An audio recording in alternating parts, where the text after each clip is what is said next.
हर हर महादेव। नाग पंचमी का पावन पर्व आ रहा है, तो आज का यह वीडियो है नाग पंचमी के ऊपर और कुल नाग के ऊपर। सभी के कुल में नाग देवता जरूर होते हैं। किसी को उनके विषय में जानकारी होती है, किसी को नहीं होती है। तो इस वीडियो में हम यह देखेंगे कि किस प्रकार जो है हम अपने कुल के नाग देवता का पूजन करें। अगर हमें जानकारी नहीं है कि हमारे नाग देवता कुल के कौन हैं, तो इस विधि से हम हर कुल के नाग का पूजन करेंगे। 9 कुल है, 9 कुलों का पूजन हो जाएगा।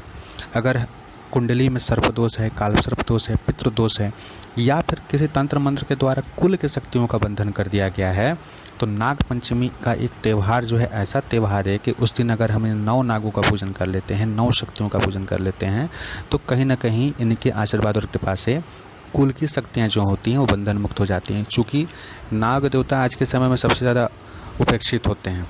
हर कोई जो है इनका पूजन नहीं करता है, छोड़ देता है कहीं ना कहीं कि अरे नाग पंचमी है ना, साधारण रूप से पूजन किए, गाय का गोबर से जो है घर के बाहर में सिर्फ जो है 2 नाग बना दिए जोड़ा, और बस लावा इत्यादि का भोग लगा दिए। लेकिन अगर इस विधि से करेंगे आप भगवान सदाशिव के साथ में, तो बहुत ही यह चमत्कारिक विधि है, असरदायक विधि है। यह करने से बहुत लाभ होगा। तो देखिए मंडल मैंने कैसे बनाया है, इसे अच्छे प्रकार से देख लिए। अष्टदल कमल का मंडल है, लेकिन बीच में चौकोर मंडल है। तो मैंने जैसा कि पार्थिव शिवलिंग बना करके पूजन किया है, एक साथ पूजन किया है 9 नाग के साथ में। 8 नाग 8 दिशाएं में हैं, और सभी नाग जो हैं भगवान सदाशिव की ओर देख रहे हैं। बीच में सदाशिव स्थापित हैं, नंदी गणेश कार्तिकेय जी हैं, और साथ में 11 रुद्र जो हैं वो हैं। तो आप इतना कर सकते हैं तो बहुत अच्छा है। अगर इतना नहीं कर सकते हैं तो घर में जो शिवलिंग जिस पर कि आप पूजन करते हैं उन्हें स्थापित कर दिए बीच के मंडल में, और बाकी मंडल में मिट्टी के 9 सर्प बना करके 9 को 9 जगह में स्थापित कर दिए, 8-8 दिशाओं में। और एक नाग जो होंगे देखिए यहाँ पे जो है भगवान सदाशिव के अर्घी के पास में है, वह आपके कुल नाग के रूप में पूजित होंगे। तो इस प्रकार से जो है हम पहले मंडल बनाकर स्थापना कर लेंगे और पूजन का आरंभ करेंगे। तो आरंभ कैसे करना है, अगर आपको मंत्र संस्कृत के आते हैं तो बहुत अच्छा है। आप स्वस्ति वाचन कीजिए, स्वस्ति वाचन करने के बाद से संकल्प कीजिए। अगर नहीं आता है संस्कृत में संकल्प करना तो हिंदी में कर लीजिए। अगर आता है संकल्प करना तो भी, या फिर मानसिक संकल्प भी लेंगे, तो यह लेंगे कि मेरे कुल में उत्पन्न हर प्रकार के सर्प दोष से मुक्ति के लिए, पितृ दोष से मुक्ति के लिए और सभी कुल शक्तियों के आशीर्वाद के लिए हम 9 नाग के सहित भगवान सदाशिव के सहित अपने कुल नाग का पूजन करने का संकल्प ले रहे हैं, यथाशक्ति पूजन करने का संकल्प ले रहे हैं। यह बोल करके फूल जो है भगवान शिव के पास में रख देंगे। उसके बाद सबसे पहले जो है भगवान श्री गणेश का ध्यान करेंगे, फूल लेकर के गणेश जी का आवाहन ध्यान इत्यादि करेंगे। उसके बाद कार्तिकेय जी का, नंदी जी का, माँ भगवती पार्वती का, और फिर भगवान सदाशिव का। यहाँ देखिए मैं दूध चढ़ा रहा हूँ। 12 ज्योतिर्लिंग के मंत्रों से 12 बार जो है भगवान सदाशिव को अभिषेक करना है। सिर्फ इतना ही करना है, बहुत अधिक विधि से नहीं करना है। एकदम संक्षिप्त में पूजन करना है, ताकि आपका मन भी लगे, आप उच्चाटित ना हो, और आपका जो है पूजन भी सफल हो जाए। तो 12 ज्योतिर्लिंग का नाम से 12 बार दूध चढ़ा देंगे। उसके बाद जो 11 रुद्र रखे हैं उन सभी को 1-1 बार दूध चढ़ाएंगे, ओम रुद्राय नमः बोल करके। एकदम संक्षिप्त विधि में बता रहा हूँ। अगर आपने 11 रुद्र नहीं बनाए तो भगवान के शिवलिंग के ऊपर ही 11 बार फिर से दूध चढ़ा दीजिए।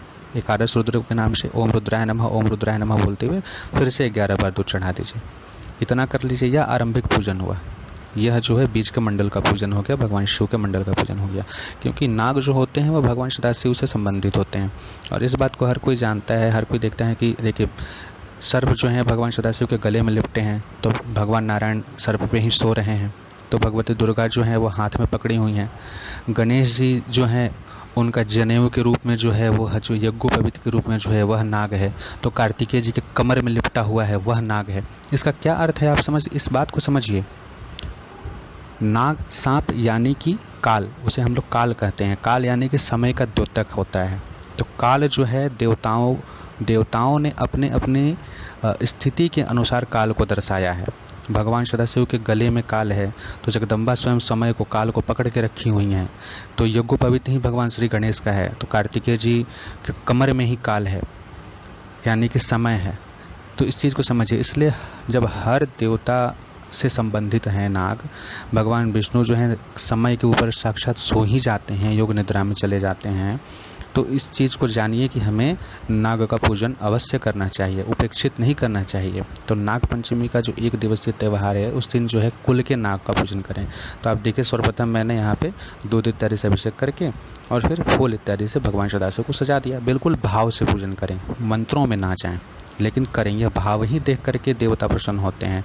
मंत्रों में जाएंगे तो बहुत विधि विधान है, फिर तो बहुत ही क्लिष्ट विधान है नवनाग पूजन का। फिर सर्प बलि इत्यादि वो फिर बिना ब्राह्मण के, बिना अच्छे जानकार ब्राह्मण के या साधक के वह पूजन हो ही नहीं पाएगा। तो यह साधारण विधि से आप करें। और उसके बाद जो है सबसे पहले पूर्व की ओर जो है हम पूजन करेंगे।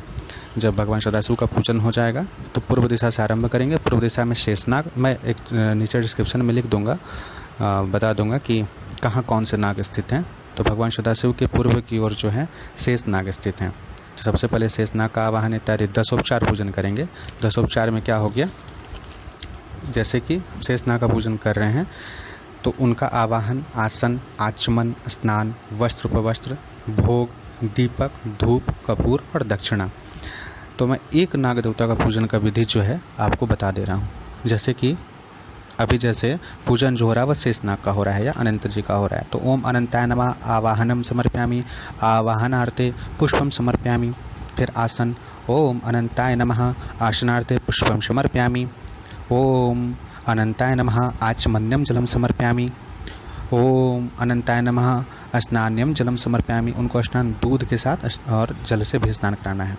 वस्त्र उपवस्त्र के रूप में एक रक्षा सूत्र उन्हें चढ़ाएंगे। रक्षा सूत्र कम से कम 1 बित्ता लंबा होना चाहिए और 9 नाग को जो है रक्षा सूत्र हम चढ़ाएंगे। वह रक्षा सूत्र जब पूजन हो जाएगा तो उसके बाद जो है वही रक्षा सूत्र, अगर घर में किसी को कालसर्प दोष इत्यादि का बाधा बहुत अधिक है तो उनके कलाई पर बांधेंगे। इसलिए रक्षा सूत्र अच्छा से रखिएगा, वस्त्र के रूप में वही चढ़ाइएगा। जैसा कि देखिए मैं अभी चढ़ा रहा था। उसके बाद भोग जो देना है वह कटहल के पत्ते पे धान का लावा और दूध देना है। अगर नहीं है, कटहल का पत्ता नहीं मिल पा रहा है अभी के समय में, या धान का लावा नहीं मिल पा रहा है, तो किशमिश जो है वह दूध में भिंगा करके पहले से रखेंगे। 5 किशमिश पान पत्ता के ऊपर इस तरह से अवश्य चढ़ा देंगे। इतना के बाद आप दीपक दिखाना है सभी नाग को, 9 नाग को। या तो आप 10 पूजन में एक साथ दिखा दीजिए, अलग अलग दिखा दीजिए, या फिर जब पूजन का जब समापन हो जाएगा तो अंत में एक साथ दिखा दीजिएगा।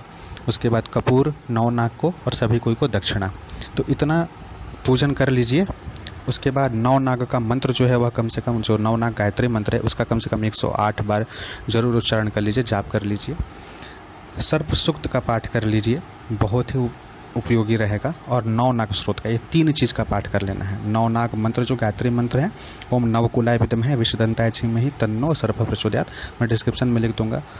उसका पूजन कर लीजिए, उसका पाठ कर लीजिए, सर्प सूक्त का पाठ कर लीजिए और 9 नाग स्रोत का पाठ कर लीजिए। इतना कर लेते हैं अगर आप, तो भगवान सदाशिव की कृपा से और 9 नागों की कृपा से जरूर आपका हर काम बनेगा। अब देख लीजिए कि कौन सी दिशा में कौन से नाग स्थित हैं। पूर्व दिशा में शेष नाग हैं, अग्नि कोण में वासुकी नाग हैं, दक्षिण में तक्षक हैं, नैऋत्य कोण में कालिया नाग हैं, पश्चिम में शंखपाल हैं, वायव्य कोण में जो हैं धृतराष्ट्र हैं, उत्तर दिशा में कंबल नाग हैं और ईशान दिशा में पद्मनाभ नाग हैं तथा बीच में आपके कुल नाग होंगे। इन सभी का पूजन कर लीजिए। सभी के नामों से मैं नामों को लिख दूंगा दिशा के साथ डिस्क्रिप्शन में, उसे आप अच्छी प्रकार से देख लीजिए। और चाहें तो आप सभी का एक मंत्र जो है सर्प गायत्री, उसका भी उच्चारण करते हुए पाठ करते हुए 10 पूजन कर सकते हैं। ओम भुजंगसाय विद्महे सर्पराजाय धीमहि तन्नो नागः प्रचोदयात्। साथ ही आप चाहें तो तांबा का नाग सभी कोई के पास में रख करके और इन मंत्रों से जब आप पाठ इत्यादि कर लेंगे तो घर का बंधन करने के लिए कलश में रख करके हल्दी के साथ तथा 11 कील या 9 कील, कुछ पैसे, पंचरत्न, शहद, दूध, दही, ये सब डाल करके भी आप चाहें तो हर दिशा का बंधन करके घर को सुरक्षित कर सकते हैं। यह भी एक प्रयोग है और उसमें थोड़ा विधि विधान अलग हो जाता है। हालांकि यह नए घर जब बनाते हैं उस समय होता है, पुराने घर में भी कर सकते हैं अगर कुछ ऊपरी बाधा है तो इस प्रकार आप पूजन पूर्ण कीजिए और भगवान नारायण, भगवान महादेव और 9 नागों की कृपा प्राप्त कीजिए। यही आप सभी से मैं कामना करता हूँ। देखिए मैंने यह पूजन पूर्ण कर लिया है। आप लोगों के लिए मैंने पहले ही पूजन कर लिया, सुदोष काल में ही पूजन कर लिया था ताकि मैं आप सभी को सही समय पर बता सकूं। तो मेरा बताया हुआ सफल हो, मेरा मेहनत सफल हो, यह तभी होगा जब आप सभी इस पूजन को करेंगे। पूजन करने के बाद कम से कम 11 रुपये